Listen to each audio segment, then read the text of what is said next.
যা যা বেটা সব।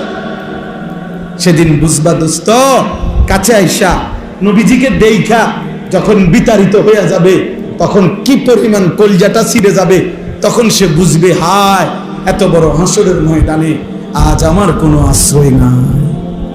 বিবেক যে আমার ভালো, আমি আনিসুর রহমান, আমার ভালো কোনটা, আমার কল্যাণ কিসে, আমার কামিয়াবি কিসের মধ্যে, কি করলে আমার সফলতা, কি করলে আমার ব্যর্থতা, আমার কি করা উচিত, আমার কি করা অনুচিত, কি করলে আমার আল্লাহ রাজি, কি করলে আমার আল্লাহ নারাজি।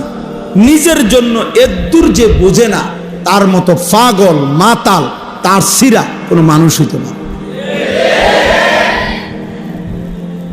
তাই তো তুই বেটা পুরাই পাগল বেটা, মাতাল, তুই নিজের ভালোই বুঝলা না, এদ্দুরও কি মানুষ বুঝে না?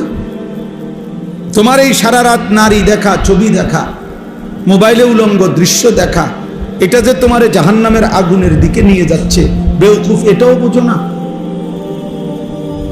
তোমার এই প্রতিদিনের বেনামাজি থাকা, প্রতিদিন আল্লাহকে সেজদা না করা, কোনোদিনও ফজরের নামাজ না পড়া, এটা যে তোমার জাহান্নামের দিকে নিয়ে যাচ্ছে, এদ্দুর বুঝাও বুঝো না?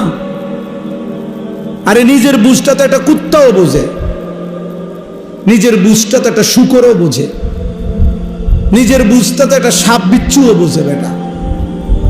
একটা কুত্তার দিকেও তো কেউ যদি লাঠি আলগি দেয়, কুকুর দৌড় মারে, কুকুর বোঝে এই লাঠি দিয়ে আমারে বাড়ি দিলে আমার ক্ষতি হবে, এই জন্য সে দৌড় মারে। তাহলে নিজেকে সেভ করা, নিজেকে রক্ষা করা, এতটুকু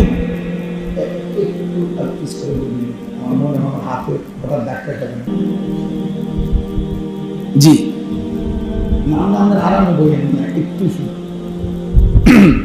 তাইলে এটা জরুরি যে এই কুকুরটা দৌড় দিল কেন, তাইলে সে বুঝছে যে এই লাঠিটা যেমনি তুলছে আমারে বাড়ি দিলে আমার ক্ষতি হবে। তাহলে নিজের বুঝ তো বেটাটা কুত্তাও বুঝে, তুমি যুবক এটাও বুঝলা না? 365 দিনে 16 বছর 18 বছর বয়সে কোনদিন ফজরের নামাজ খোদার এক বেটা ছেলে অপদার্থ বেটা,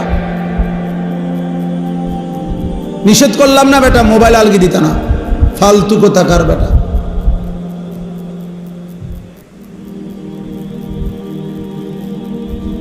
সাবধান, আমি ছেড়ে দই না মানুষ না, আমি বললাম না বিয়ে দরকার হলে আর কোনোদিন বলবো না, কিন্তু একদিন বলছি, একবার বলছি, একবার বুঝ করেই বল। খামখেয়ালির এক জিন্দিগি বানায় নিছি আমরা মিয়া। নওজোয়ান ছেলে তোমরা, মাত্র 16 বছর বয়স, 14 বছর বয়স, 18 বছর বয়স, বাবা এই এত অল্প বয়সে যদি আল্লাহকে মোটেই মনে না পড়ে, 18 বছর হয়েছে না বেটা তোর, তুই যদি এখনই এক ওয়াক্ত নামাজ না পড়স, তাইলে বাকি জিন্দিগি জানোয়ার তুই করবি কি বেটা? আরে বেটা হাইওয়ান, তুই বাকিটা হায়াত করবি কি বেটা? মাত্র 16 বছরে এত অল্প বয়সে আল্লাহরে এভাবে ভুলে গেলি বেটা, এত কম বয়সে,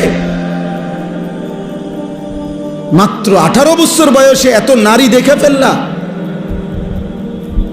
এত কম সময়ে এত উলঙ্গ ছবি দেখে ফেললা, হায় হায় জানোয়ার, বাকি জিন্দিগি চালবে কেমনে? হ্যাঁ, যদি বলো জানোয়ার বললেন কেন, জানোয়ার বলতো না কি জুনায়েদ বাগদাদিনী কইতো? সেজদাবিহীন হাইওয়ানকে কি বলতো? কথা বলেন না কেন? মনের ইচ্ছা মতো যে চলে, মনের চাহিদা মতো যে চলে, তাকে কোরআন কি বলছে? তাই তাকে কোরআন বলছে জানোয়ার, আমি বলবো না কেন? আর আইতা মানিত্তাখাযা ইলাহাহু হাওয়াহু আফা আনতা তাকুনু আলাইহি ওয়াকিলা আম তাহসাবু আন্না আকসারাহুম ইয়াসমাউনা আও ইয়াকিলুন ইনহুম ইল্লা কাল আনআম। আল্লাহ বলছে মনের চাহিদা মতো যে চলে বন্ধু, আমি আল্লাহ বলে দিলাম তার পরিচয় আর কিছুই নয়, ইন নাফিয়া, ইল্লা ইস্তেসনা। নফি ইস্তেসনা হসর বুঝায়, সীমাবদ্ধ, অর্থাৎ তার পরিচয় আর কিছুই নয়, আর কিছুই নয়, শুধুই আনআম, শুধুই চতুষ্পদ জন্তু, শুধুই জানোয়ার, শুধুই জানোয়ার, শুধুই জানোয়ার। তাহলে তুমি কার সিদ্ধান্তে চুল এমনে রাখলা? তোমার খেয়াল। তুমি কার সিদ্ধান্তে এক ওয়াক্ত নামাজ পড়ো না? তোমার মনের ইচ্ছা। তুমি কার সিদ্ধান্তে নারী দেখো, ছবি দেখো, উলঙ্গ দৃশ্য দেখো? তোমার মন চাইছে। তো এটারই তো জানোয়ার। আল্লাহ তাআলা তো এরই জানোয়ার বলছে, যে তার মনের ইচ্ছা মতো চলে, যার মনের ইচ্ছা তার খোদা। বলো যুবক, বলো বাপ, তোমার কোন সৃষ্টিকর্তা আছে? থাকলে তিনি তোমাকে কিছু করতে বলে নাই? কোরআনুল কারীমের মধ্যে আরো সাংঘাতিক কথা আছে। সূরা আরাফের মধ্যে আছে, ওয়াত্তাবা হাওয়াহু ফামাসালুহু কামাসালিল কালব। আমি প্রতিদিন এই আয়াত নাকি মাওলানা ডেইলি একবার হলো বলি। আল্লাহ কোরআনে বলছি, ওয়াত্তাবা হাওয়াহু, সে তার মনের চাহিদার অনুসরণ করেছে। আল্লাহ বলেন অতএব ফামাসালুহু, তার উদাহরণ কামাসালিল কালব, কুত্তার মতো। বুঝছো বাবা? মনের ইচ্ছা মতো যে চলে, খোদার কসম, আল্লাহ তার উদাহরণ দিয়েছেন কি? কামাসালিল। তা বলেন অর্থ কি? বলেন কালবুন অর্থ কি? কুত্তা বেটা। কোনো ভিন্ন অর্থ নাই। এমন না যে আরো দুইটা অর্থ আছে, এটা বালাটা কইলাম, এমন তো ভিন্ন অর্থও নাই। কালবুনের অর্থ আরেকটা অর্থ আছে না? নাই তো। কালবুনের অর্থ তো সিংহ না, কুকুর।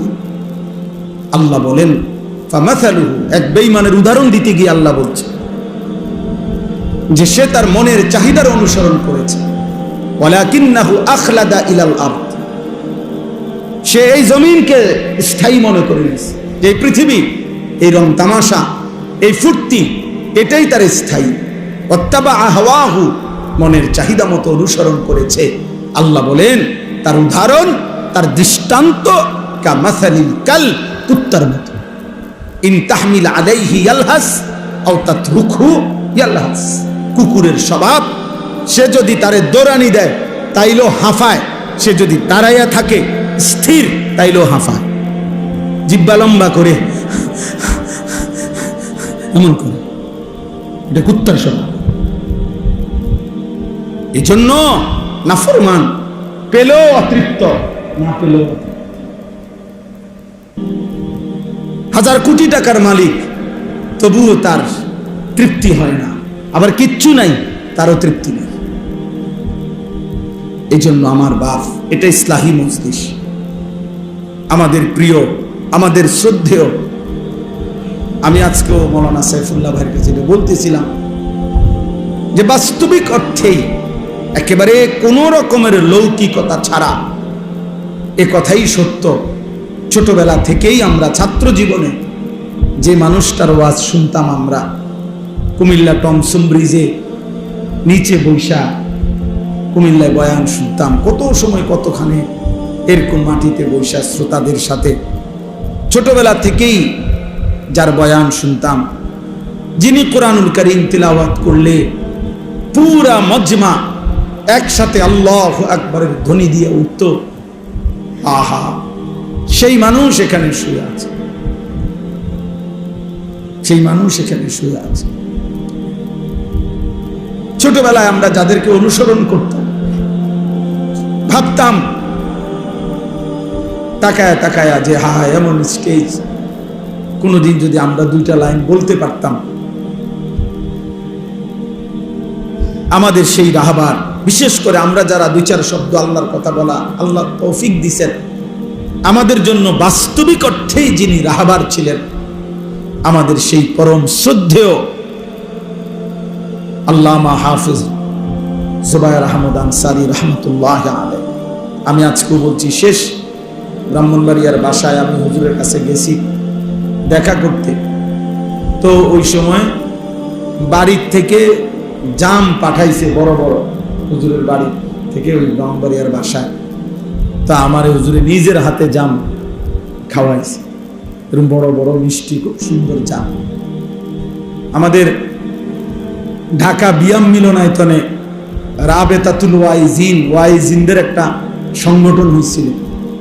এই সংগঠনে উদ্বোধনের সময় হুজুর বয়ান করছিল আমাদেরকে, ওয়াইজদের, আমিও ছিলাম, বয়ান বক্তব্য দিছে। ওয়াইজিন সব বক্তারা বসছিল আমগরে হুজুরের। আমি ওই সময় হুজুরের শেষ বয়ান সরাসরি শুনছিলাম। ওই বয়ানে বলছে, আমার পুরা মনে আছে যে বক্তাদেরকে বলছে, বক্তারা আপনারা ওয়াইজ, এমন ওয়াইজ হইবেন না। হুজুরের ঘটনা বলছে যে কোন জায়গায়, যে শুধুই টাকার জন্য ওয়াজ করবেন না। তো বলছে যে রাত্রেবেলা বক্তা ওয়াজ করে ওই বাড়িতে ছিল, সকালবেলা যাওয়ার সময় তারার একটা কম্বল সহ হুজুর যাইতেছে। তো তারা জিজ্ঞাসা করছে যে হুজুর আপনি যান কম্বল নেন গা, কান্নার গোহা দিয়ে গইনা চাইছি, পোষায় না। এই জন্য বুঝছি, চিন্তা করছি কম্বলটাও সাথে নেই, দুটোটা মিলাইয়া যদি কিছু। আমি নিজে শুনছি, ওইখানে কয়েকজন বক্তা হইেন না যে মানুষের কম্বল শুদ্ধ নেয় গা। আল্লাহ তাআলা তার খবরকে নূরে নূরে ভরপুর করে দেন। উদাহরণ দিতেন, অবাক সুন্দর করে বুঝাইতেন, বুঝানোর এক অসাধারণ যোগ্যতা, দক্ষতা আল্লাহ তাআলা ওনাকে দিছিলেন। আলহামদুলিল্লাহ, আলহামদুলিল্লাহ।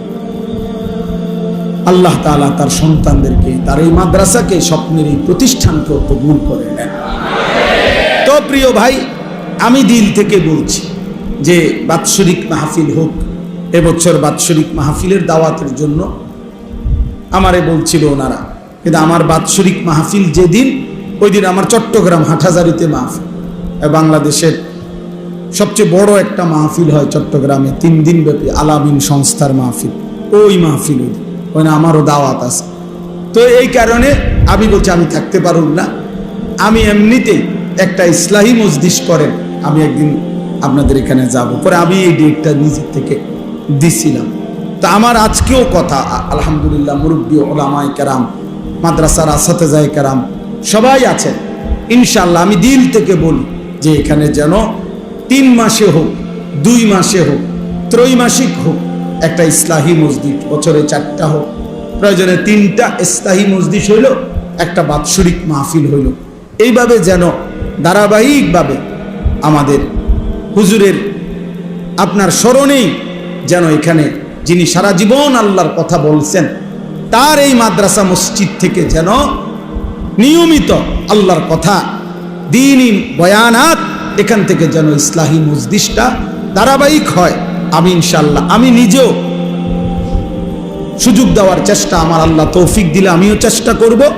আরো ওলামায়ে কেরামও আসবে ইনশাআল্লাহ। নওজোয়ান ভাই, তোমরা সবাই মিলে খোঁজ খবর নিবা এবং আন্তরিকভাবে সহযোগিতা করবা যেন এইখানে একটা ধারাবাহিক ইসলাহি মজলিস চালু হয়। ঠিক আছে ইনশাআল্লাহ? সবাই রাজি ইনশাআল্লাহ? আল্লাহ তাআলা আমাদের সবাইকে তৌফিক দান করেন। তাইলে আমি অনেক শক্ত কথা বলে ফেললাম, শুরুতে ধমক দিলাম। ধমক দেওয়ার মাকসাদ হলো ঠান্ডা করা। এখন মাশাআল্লাহ গরম লাগলো, তোমরা সব ঠান্ডা হয়ে গেছে। আল্লাহ তাআলা সবাইকে কবুল করেন। প্রিয় ভাই, তুমি আসছো দেখে তোমারে শক্ত কথা বলছি, কিন্তু তোমারে আল্লাহ নাই, এতটুকু তো যে আল্লাহর কথা শুনবার সুযোগ হয়েছে, আল্লাহর কথা তো কানে পড়ছে, তা আল্লাহ তৌফিক দিলে একদিন বদলায়ও যাবে ইনশাআল্লাহ। ये कदम उठता नहीं उठाता है, इस कलम और किसी कलम की आता है। ভারতের একজন বিশ্ববিখ্যাত কবি ছিলেন জিগার মুরাদাবাদী রাহমাতুল্লাহি আলাইহি, হাকিমুল উম্মত মুজাদ্দিদুল মিল্লাত হযরত মাওলানা শাহ আশরাফ আলী থানভী রাহমাতুল্লাহ আলাইহির খাস মুরিদ ছিলেন। উনি কবিতার মধ্যে লিখছিলেন যে এই কদম আল্লাহর পথে নিজে নিজে হাঁটে না, কোনো এক অদৃশ্য মালিক তিনি হাঁটান।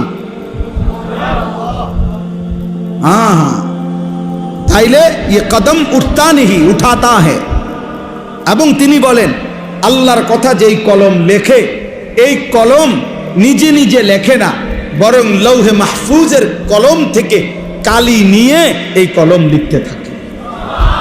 ইস কলম और किसी কলম কি আপা है, ভিন্ন আরেকটা কলমের দান এই কলমের লেখা, এই কলমে। এজন্য আল্লাহ তাআলা আমাদেরকে আসবার তৌফিক দান করেছেন, বলেন আলহামদুলিল্লাহ। আল্লাহ তাআলা এই ইসলাহি মজলিস কবুল করে নেন। তাইলে আমার ভাই, মূল বক্তব্য প্রথম কথা হলো এটা যে এই ইসলাহি মজলিস মানে হলো ইসলাহে নফস, নিজের ফিকির, নিজের সংশোধন, আমার ঈমান, আমার আমল, আমার মুআমালাত, আমার মুআশারাত, আমার আখলাক সংশোধন করতে হয় 5 জিনিসের। কয় জিনিসের সংশোধন? 1, নিজের ঈমান, আমার ঈমান বিশ্বাস ঠিক করা জরুরি। আমার বিশ্বাসের মধ্যে, আমার ঈমানের মধ্যে যেন কোনো কুফর না আসে, শিরিক না আসে, নেফাক না আসে। ঈমান হবে কুফর মুক্ত, ঈমান হবে শিরিক মুক্ত, ঈমান হবে নেফাক মুক্ত। এটা সংশোধন জরুরি, সংশোধন জরুরি। এক মানুষের জীবনের সবচেয়ে বড় সম্পদ ঈমান। ঈমান, ঈমান যদি হারায় তো পৃথিবীর সবগুলো ভালো কাজও খোদার কসম কেউ করলে আখিরাতের বিচারে 1 বিন্দু 1 জাররা কোনো বিনিময় পাবে, বিনিময় পাবে। মান আমিলা সালিহান মিন যাকারিন আও উনসা ওয়া হুয়া মুমিন।